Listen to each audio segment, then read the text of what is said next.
I often have people say to me, isn't it really hard to get Punjabi men to talk? And actually it's quite the opposite. You create a space, you develop trust, and you're able to bring people together where they feel comfortable.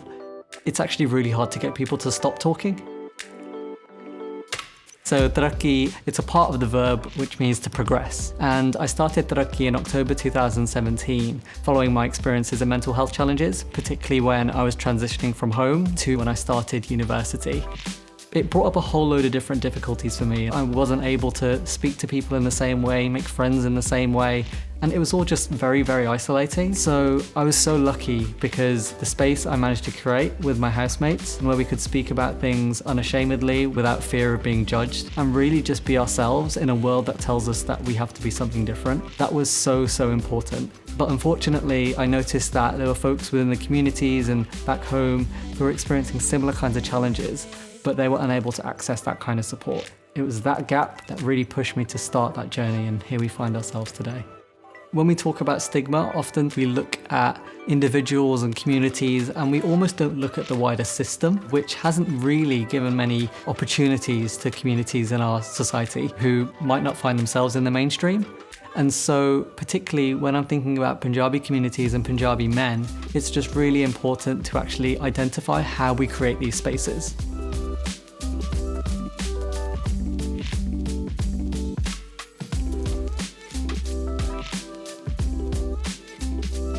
Chai in the City is the space where Punjabi men can speak openly about anything.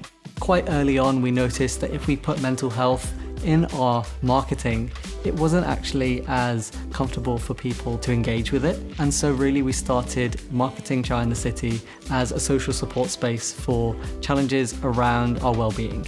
This allowed people to come and engage and enjoy each other's company, listen to people, learn with people, and importantly, build relationships with other Punjabi men, which are based on a mutual sense of compassion, empathy, and wanting to be there for each other through their challenging times.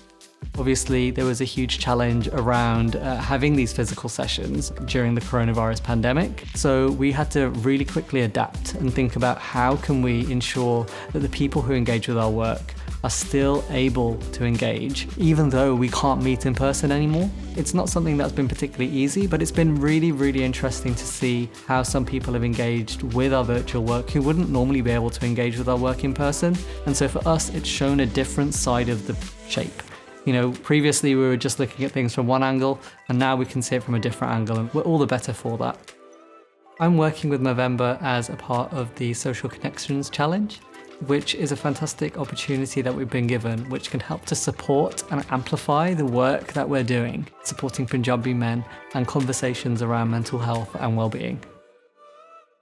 In the future, what I want to see are more spaces where Punjabi men can feel comfortable and confident to have conversations around mental health and well-being, support themselves, and importantly, support others in their worlds around them.